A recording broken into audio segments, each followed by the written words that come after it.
Oh, what's up, Recording everybody? started. Are we go? Are we live? We are live, baby, right here, right now. What's going on, everybody? And welcome to another episode of the original SEC versus Big Ten podcast. And today we're gonna highlight the big. Well, Did it? this guy is going to keep going out, and every time we're going to go out, we're just going to go say, hey, buddy. We got this right here from the SEC podcast from Mike, SEC Mike. Send me a personal note with my orange and blue Gators cozy. So let's just... That's to cousin Shane. What's up, buddy? So every time we're gonna get a little interlude, I'm gonna bring this up, and when you see that, you know your shit fucked up. All right, let's go. All right.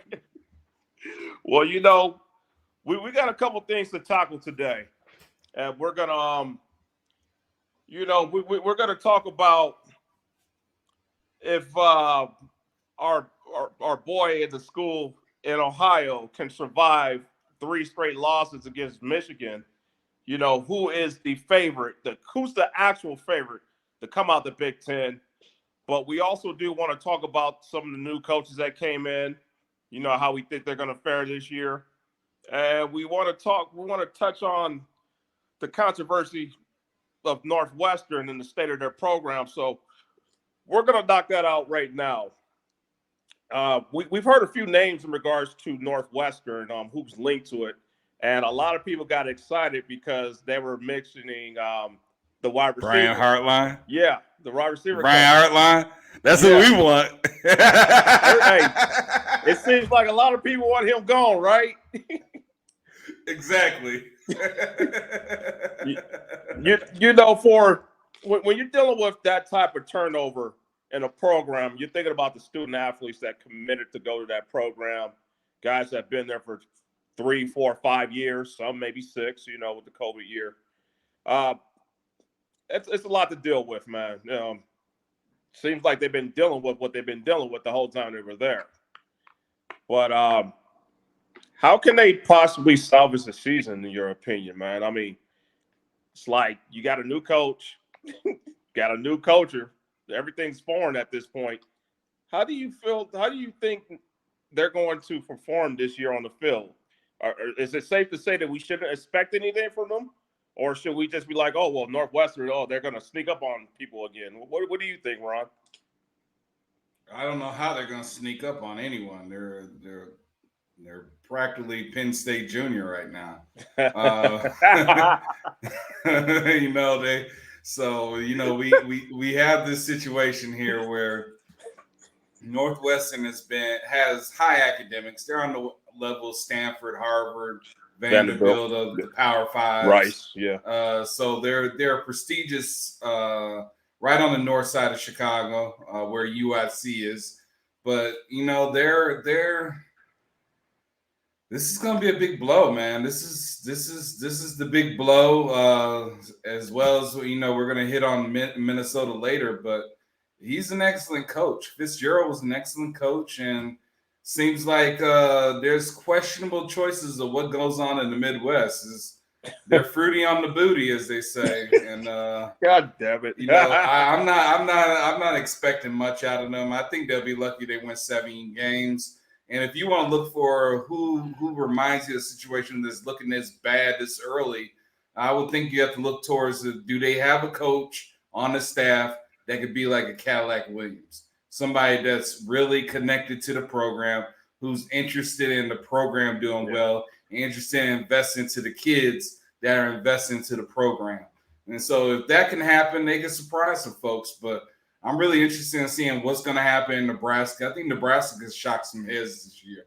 I think they could get to 9-10 games this year without even making a spill out of it. So, you know, it's going to be interesting in that division, for sure. Yeah, we got a lot to talk about with that division for this show in particular. I'm kind of with you in regards to Northwestern. We haven't really heard anything since the firing, for the most part. To be honest with you, they're probably going to hire within. I don't think they have that prestige where you're just going to look for a coach, either hire within or they're going to use this whole off season to look for someone that fits the criteria what they're looking for. If they don't have anyone that's actually already inside the building that can facilitate the program in the way they think they should. I mean, who the hell they going to hire? Darnell Autry? Come on. Honestly, I have to Wikipedia probably almost his whole staff if I had to. Man, but who's not playing a part of this culture? You know, this is, you know, if you got coaches that's been there for 3 years or longer, you kind of say, well, they're part of the problem. Where were you? Why aren't you blowing the whistle? Why are you still having a job here? You know, that's one of the questions I ask. So who do you think will be a good fit coming outside of the program? I mean, we all heard Brian Hartline, and that's the only answer I have right now. That's the only answer I have right now. That's the only correct answer to any Florida Gator fan, even Florida State and Miami. We're so fucking tired of Brian Hartline coming to, like, he doesn't even, like, this is the problem I have. The resume is not even all that great. But it's just like, you bring these Florida, Texas boys into the Big Ten. They're playing nobody except your secondary in practice. And they just dominate for 10, 11 games out of the year. And they get drafted in the first round. And they might get a good second contract. That's what Ohio State is. I can only list 5 players from Ohio State since 1990 that say that was really balled out in the NFL. And Eddie George is at the top of the list. So you got Eddie George. And what's the Orlando Pace. Orlando Pace is number 1. Eddie George is number 2. And then the safety.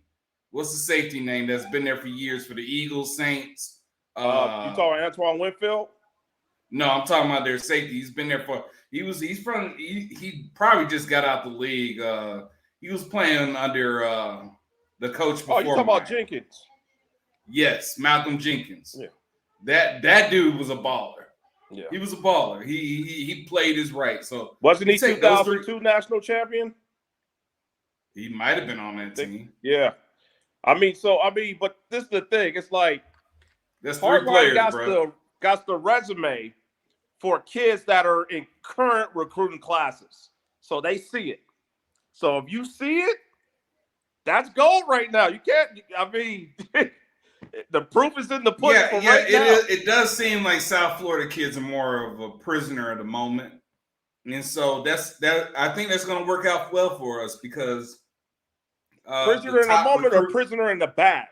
Because we all know that Ohio State has South Florida Express in the back. That doesn't mean anything. That's South Florida. The whole state, they don't have the whole state of Florida in the back. They don't got the whole state. But here's the part. Ain't your top wide receiver target South Florida Express target? Yeah, but that doesn't mean anything to me. You know why? Because where is South Florida Express? They're Miami. Where is it? It's in Florida, right? Miami. They're in Florida. And Miami's not a state. It's in Florida. It's in Florida. The players are in Florida. And so really what's going on is if you don't want to go to the SEC, if you don't want to go to Georgia, you don't want to go to Alabama or LSU, and you want to be a wide receiver, you go to Ohio State. You play up there. You get experience on how it feels to play in the NFL with the weather. And that's a good thing. But this year, University of Florida has the opportunity to show development with Billy Gonzalez. Billy Gonzalez's resume shits on Brian Hartline. Going back to Percy Harvin, you want to talk about landing 5 stars or whatever. Nobody's had a career as impactful from Ohio State as Percy Harvin. Hey, right now, Kadarius Toney. There's not one Ohio State wide receiver that's looking like Kadarius Toney in January. There's not one Ohio State player that looked like Kyle Pitts. There's not one. We got ballers all over the league too, but our ballers are playing in January. Y'all got ballers. Our ballers are playing in January. We contribute to winning. We win. You got ballers, but they got ballers too, bro. They're not playing in January. You got to realize. Pitts play in January. That's when I pay attention. I start paying attention to football after one of your wide Thanksgiving. receivers are playing in January besides Tony? What are you talking about? We have two different wide receivers that won a Super Bowl. You speaking playoffs, right? Yeah, Van Jefferson, Freddie Swain. What we got Marcus. We had two wide receivers win a Super Bowl for the Chiefs. Don't bring up Jefferson and you saying ballers. Van Jefferson ain't balling for a 2-3 year player. Well, Hell no. Hell no. If he was balling, they would have never brought in that dude. They brought in what dude? He was what balling. Dude did they bring in? They brought the Rams. They brought in Odell. You talking about Odell? No, they brought in Robinson because Jefferson has been so underwhelming. They brought in Robertson. No, Jefferson's a slot player. They brought in Odell for the outside because they didn't keep Odell. They didn't Jefferson's keep Odell. Been underwhelming, bro. He's been underwhelming. You can say that for 3 years. He got a Super Bowl ring and he balled out in the playoffs. You want to know why I'm disappointed in Jefferson? These players play in January. I'm gonna tell you why I'm disappointed in him. Because he's a coach kid. Jefferson is as disciplined as a route runner as you can have. Got good hands. I thought that he was going to be more in the league, bro. I really did. I just felt like who he got a quarterback? You said who's their quarterback? He got a quarterback that's used to focusing on one or two wide receivers. Doesn't know how to, and he was hurt last year. So you talking about a you down talking about year? Cooper Kupp? Huh? Cooper Kupp is real.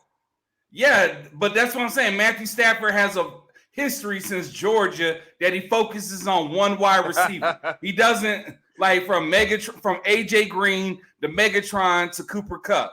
And let's put it like this. He said Cooper Kupp is the best wide receiver he's ever played with. That's what he said? Yeah. Because, I'm on record.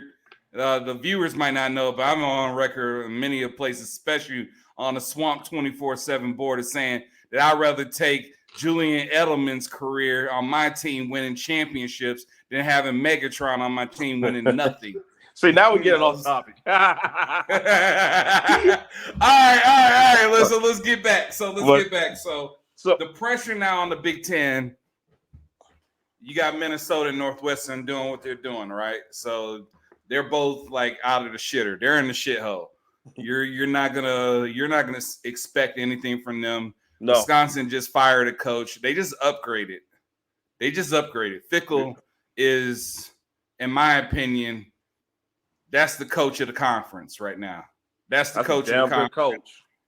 Jim Harbaugh right now is on the top of the hill right now, but Fickle's that one coach that if you got a program available, I think in the next couple of years, you're going to try to see how committed he is to Wisconsin.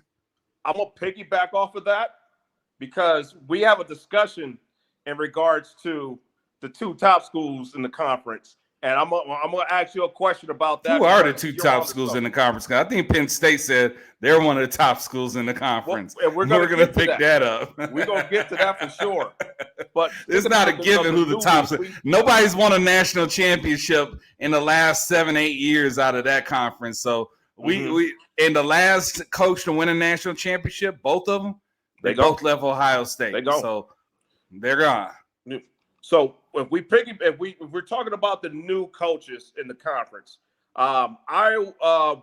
Purdue hired Walters, who was the defensive coordinator at Illinois. Now, I really like this guy. He's a LA kid. Walters is really known for being the defensive coordinator under Barry Odom. He was with him Barry Odom at Missouri. He followed him to Missouri. And then he left Eli Drinkwitz. He said, "Fuck that guy. I'm going to Illinois." Yeah. So excellent point because I was going to bring that up. He is definitely a Barry Odom disciple. That's a definite. Which is basically a Brian Pickle disciple. Pretty much. Yep. If I'm not mistaken, Illinois was second in scoring defense in the nation and number 3 overall in defense in the nation. That's why he got that job. So I think he's one of the bright defensive minds in college football, which is difficult. how the game is. It's like if you can stop some people, then that's worth a lot these days. It's harder to play defense than it is offense. Oh hell yeah. The rules allow offense to dictate the terms of the game. And so the athleticism is on the defense. Yeah. And right now, Nick Saban might have said that the best players are playing on offense. But I disagree. The best players play on defense. And it's on the defensive line still. And it's still the secondary. Those players play space. Absolutely. And, a lot of people would say wide receivers, none but cornerbacks that can catch. So basically, I mean, I definitely do like the Purdue hire. We love the Wisconsin hire with Finkel. And can you remind me where the Purdue coach? What happened to the previous Purdue coach? Was this a firing, or what happened to the previous guy? Was it Jeff Brom? Brom, didn't he go to Louisville? He went to Louisville after the Louisville coach went to Cincinnati, right? Thanks, yeah. Yeah, that was a triangle butt tickle right there. Like, hey, but he went like Louisville's like, oh, really? We get to get our lost son. Like, I think they're the ones that came out best out of that Louisville. Like, I think they upgraded. Oh, absolutely. But Chatterfield's had a good defense rolling there. So Louisville's actually one of the dark horses to get to the ACC championship. They don't play Miami. I don't think they play Florida State or Clemson. Oh wow! So they should get there. Yes, they should get there. So and there's one more hire, which was Matt Rule in Nebraska. Yeah, I was ready to tickle that topic right there. Matt Rule. Matt Rule spent some time at University of Florida last summer with Billy Napier. It was really phenomenal hearing how he respected Billy Napier, how he's running his program. And so when I was looking at Matt Rule, I felt like his time at the NFL was up. It's a challenge. You want to be exposed to the best. For a college coach, you see that real jump when they get experience in the NFL somehow. And they come back to college. It's like college becomes so much easier for them. So I'm really excited to see where this goes, coming from the NFL, going to Nebraska, landing the good transfer out of Georgia Tech. Jeff Sims, who was committed to Florida State in high school and flipped at the last minute to Geoff Collins, the previous head coach, former defensive coordinator for Jim McElwain for those 2015, 2016 division winning teams. I'm excited to see with Nebraska because I thought Scott Frost brought a little talent there, but Scott Frost, to me, I think he was in over his head. He didn't make the right decisions, No. From my understanding is he was offered a Florida job before Dan Mullen under the circumstances that he will hire SEC defensive staff. So you got to hire SEC defensive staff and SEC level strength and conditioning coach. He wanted to bring all his guys along wherever he went. Yeah. And his heart was with Nebraska as an alum and last national championship winner. So he made a decision with his heart. Yeah. And his heart got stabbed. Yeah. And now he's dead. And now we got a guy called Matt Rule that's built programs from scratch in the Power 5, not the G5, not with Florida's leftovers against a lowly conference. But he went into Texas, built Baylor, and Baylor was a sound program that Dave Aranda inherited, a good program. So Wisconsin and Nebraska are two programs that might win 7 to 9 games in year one. And you're looking at, okay, Lincoln Riley, okay, Dan Lanning, okay, Washington, okay, you're playing some big boys. It's not just Ohio State, Michigan, Penn State. You got teams in the West that could play physical football, brand of football, and the weather gets nice in October and November in their areas. Yeah.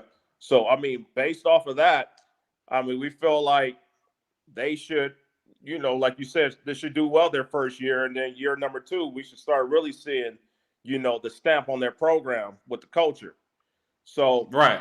I think the West in the Big Ten is going to be pretty strong, man. It's going to be good. And what do you think the identity is going to be, though? What are you feeling? Because when I see him, I'm thinking run the ball, NFL high level 12 packages. I'm thinking 2 tight end packages. I'm thinking defense. I'm thinking a physical I see grind you out, Mouth. wear you out kind of teams here. I'm thinking old school. Mouth.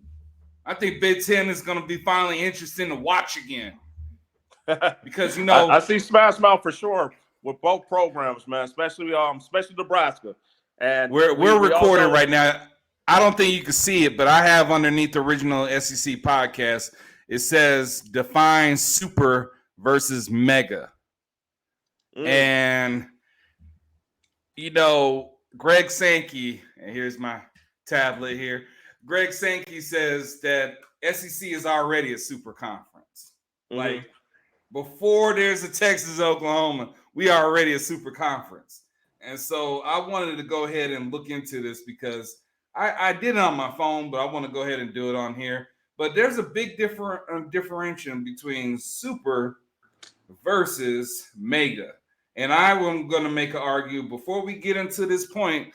This is why I tell you where you're wrong. We haven't done it in the last segment, but I'm starting it right now. People keep calling Big Ten a super conference based on the money. But let's put it like this. Since 2007, people, since 2007, the Big Ten in women's basketball, men's basketball, and football have only won one national championship.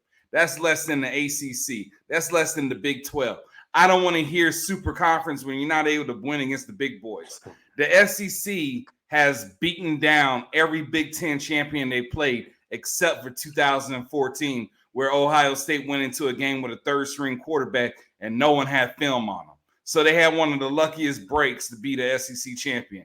Other than that, the Big Ten is nothing but a mega conference. Mega means a size of good quality. Just a lot of people, a lot of teams, 18 teams. You're a mega conference. You're not a super conference. Super conference means you just won the women's basketball national championship. You just won the men's baseball championship. You just won the national football championship because I think LSU just won the women's basketball championship after South Carolina. Georgia just won back-to-back national championships. And no, LSU won the baseball championship as well.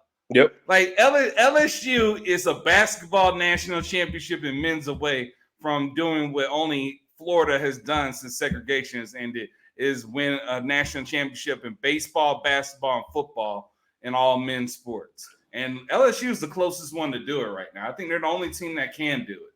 So what does mega and what does super mean? That's exactly what super means. You have extreme high value.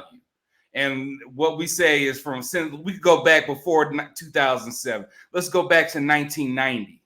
Okay, we've had 6 different schools win a national championship outright since 1990. 6 different schools, and all of them are original members. And so we can't talk about Texas A&M and all that, Arkansas, whatever. And still to this day, what has the Big Ten done? 2002, they needed the refs to help them against Miami, and they needed a third-string quarterback to beat a decent Alabama team. So, that wasn't a great Alabama team in 2014 either. They were just better than what the SEC had. So that's all you have. And you got Michigan splitting the title because they won against a 16th ranked Washington State in the Rose Bowl, where Nebraska knocked off number 3 Tennessee with one of the greatest quarterbacks of all time. They knocked him out of the goddamn game, okay? I remember when Scott Frost was running that triple option with Ahman Green and all those boys and knocking Tennessee out. The same Tennessee to end up going to the national championship and winning it in the following year, in the first year of BCS against Florida State. That's T. Martin. T. Martin. T. Martin, man. Titty T. Martin, boy. Titty T. Martin. All right, man. Well, hell, I mean, there's really nothing to dispute off of that. But we got one more topic, and we're gonna let you guys go. We're gonna let everybody go. And man, can I please quote what I have written down on my notes? Because please, what? Go ahead. Go ahead. Go ahead. We're gonna talk a lot about Jim Harbaugh, dick stroking, Ryan Day's lips / mouth. Will 2023 be year 3? Dick stroking.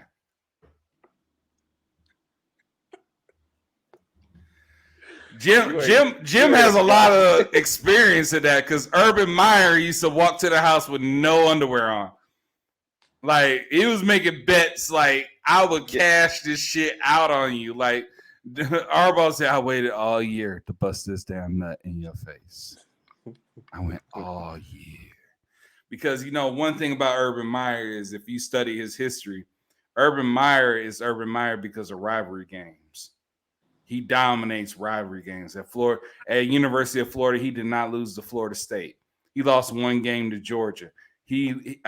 I don't know if he lost to Tennessee. So, we got, all the big rivals he took care of. We went head to head against LSU. LSU has been our biggest rival overall since 2000. LSU, we've only beaten LSU 3 times in the last 13 years. So when Urban Meyer was at Florida, he did all that. Ryan Day, when he was hired to take over Urban Meyer, stepping down after the 2018 season, inherited Urban Meyer's culture. He inherited Urban Meyer's roster. He inherited Urban Meyer's coaches, and also the weakness of the Big Ten. Jim Harbaugh was still, used to,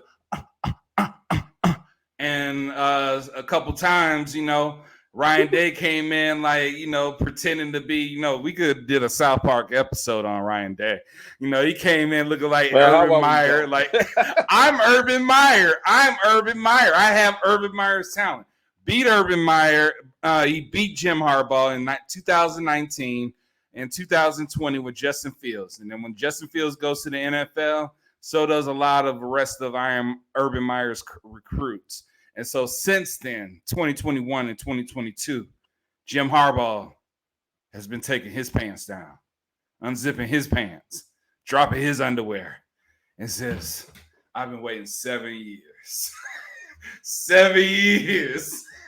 I got a load that you might not be able to wake up from, baby. And it says 7 years. Ryan Day has been drowning in jizz. So that's been the storyline of the Big Ten for the last 2 years. And so the reason why it's important, because the last coach to lose 3 straight to Michigan, his name is Cooper, last name Cooper, great coach. Never heard of him since he got fired. But they fired him for Jim Tressel, who lost to Michigan, I think, one damn time in his whole career. One of the best records ever. Tressel dominated Michigan, man. Tressel's one of the most underrated coaches of all time because he played with nothing but 90% of Ohio talent. He was just developing his state. He has 4 titles with Ohio talent. 3 at Youngstown and 1 at Ohio State. One of the greatest coaches of all time. Yeah. He was excellent. He didn't have the caliber of horses to beat the SEC boys. And it's funny because I remember I was at that game when we were favored. I think Ohio State was favored by like 20 against us after they had that game against Michigan. And this is that Ohio State-Michigan game in 2006 is the reason why Alabama has 2 national championships without winning the SEC. Because when Ohio State barely won that game, was it 41-42? And the Big Ten were crying about how Ohio State and Michigan were the best 2 teams in the country. And they were talking all this trash about how they were the best 2 teams in the country and going on and on about that. And so after the season, they made to push the agenda to allow teams that didn't win the conference into the BCS championship. So because of that game, because they were upset that Michigan didn't get a rematch in the national championship, that is the reason why Alabama was afforded that opportunity in 2011 when LSU won the SEC championship and lost in a rematch against Alabama. What was it, 20-0 or something like that? I can't remember. Yeah, 20 to donut. Yeah, so it was disgusting. It was disgusting. Ryan Day survived losing to Michigan. They made the playoffs last year, and they should have won that damn game. They're a missed field goal away from a national championship, practically. I love how you're saying this because you know what it reminds me of? It reminds me of 2021 where we're going into the season when Dan Mullen said, we have this Alabama game in week 4. We almost beat them in the SEC championship. We gave them 20 points top, and we almost came back and won that game. Our safety intercepted the ball, got knocked out of the game with a fumble, but we almost had that game. We came at Alabama. And week 4, we're going to take this shit week 4. And we went into that season. And we saw Anthony Richardson show out in that game against South Florida. We got this. Well, our defense just wasn't ready. We played Alabama to the core. But then when we lost that game, we lost the team. Because that whole team was fixated on beating Alabama that whole offseason. Now you beat Alabama. You didn't beat them. So now you got this. So what I'm looking at Ohio State is they're going into the season, beat Michigan. But guess what? There's another team that says we're going to beat both Ohio State and Michigan. And that's James Franklin over there in Penn State.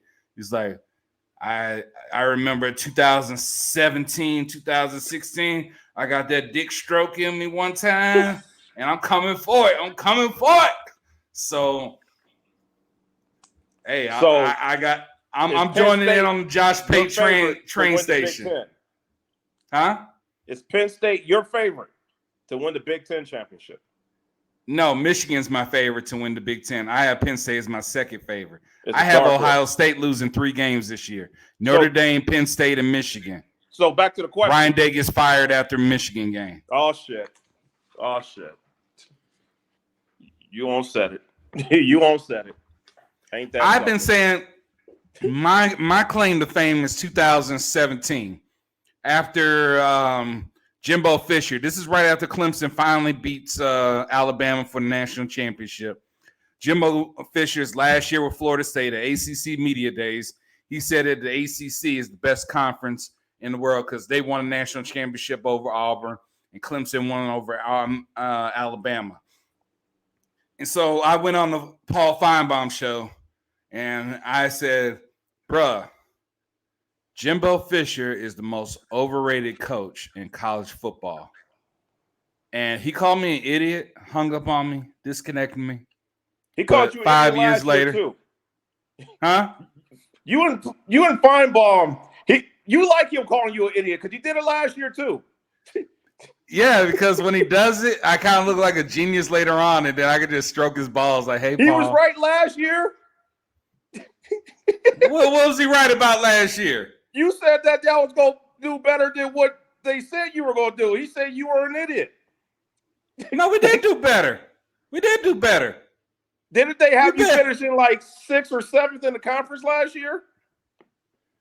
We did better. We're playing with Dan Mullen team now. I get that, I'm going to put it like this. We had the talent to win 10 games last year. We had the talent to do it. What I realized is I didn't realize how broken the program was from Dan Mullen until I started seeing it in tight games. Like the quit. I saw a quit. And I saw quit in Dan Mullen recruited players. Not in Jim McElwain players and not in Billy Napier players. So a dysfunction on that magnitude, when you're kicking 5 stars off the team for selling weed and smoking weed and stuff. Yeah. And you put the whole team on drug tests the day you walk in. You came in giving the whole team a drug test day one. That's a culture problem, bro. Yeah. That culture was so toxic because they were just fixated on beating Georgia. And Dan Mullen was fixated on getting to the NFL. As soon as NIL came into law, Dan Mullen lost all interest in coaching. He gave up. And the thing about it is he came to Florida expecting dirty recruiting to play. He expected Florida to pay the top recruits and outbid people like Texas A&M. He didn't expect that he would have to do real recruiting. And so that's where he fell off. I mean, I'm going to put it on, people don't know it, but Kirby Smart literally found out that the current recruiting coordinator for Oklahoma, which was the recruiting coordinator for Florida at the time, literally, she was pretending to be Dan Mullen on Dan Mullen's phone, texting recruits and stuff. And Kirby Smart found out and had all recruits calling her, FaceTiming her randomly. Like, hey, I'm going to FaceTime you randomly. This is the kind of bullshit we were dealing with Dan Mullen. Okay, yeah. So, you know, he just had an hour interview giving all the excuses why he couldn't win. But I gave up on Dan Mullen the day he lost to Texas A&M in 2020 with that COVID season, because there's no way if you're a good coach you lose to Jimbo Fisher. Good coaches don't lose to Jimbo Fisher. Okay? So I said last year about Ryan Day that he was going to lose to Jim Harbaugh again, and I say again this year he's going to lose to Jim Harbaugh because you know why? The same thing I'm going to say about Lincoln Riley, same thing I'm going to say about Ryan Day and all these coaches. If you don't play offense to dominate the line of scrimmage, your defense will not play defense to dominate the line of scrimmage. You got to practice that. You got to eat it. You got to live it. And that's where Coach Napier, Coach Saban, Coach Kirby Smart say things like, we want to play complementary football. We got to run the ball. We got to stop the run. We got to pass the ball. We got to stop the pass. We have to be able to do everything. We have to be multi-factor. We have to play 12 set against this team or play 11 against that team. We need to be able to do whatever we have to week to week to win the game. And that's what a great offense is. If you got a coach that has all these quarterbacks getting these accolades, but they can't win the big game, what's that about? That's because you can't dominate the line of scrimmage. What you haven't heard is a running back by Ryan Day. You haven't heard of Lincoln Riley running back. You haven't heard Outland Trophy or whatever offensive lineman. What offensive lineman is balling in the NFL? Show.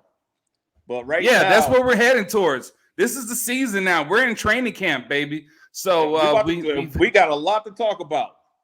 A lot. We're at the countdown. We're 24 days away from kickoff. 24 days from watching the Florida Gators shock the world. 24 days from watching Cam Rising get his ass chewed out. This defense is out to dominate. We're 24 days away from witnessing murder on live TV. Yeah. Well, you know what, Ron, man, I appreciate you, man. Thank you for taking the time out today to do this with me.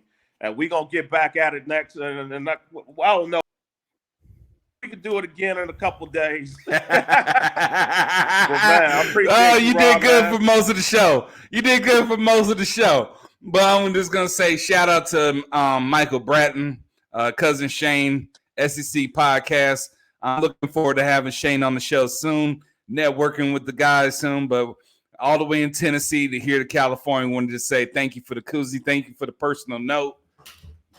Just want to drop it out here. Got this little personal note from Mike.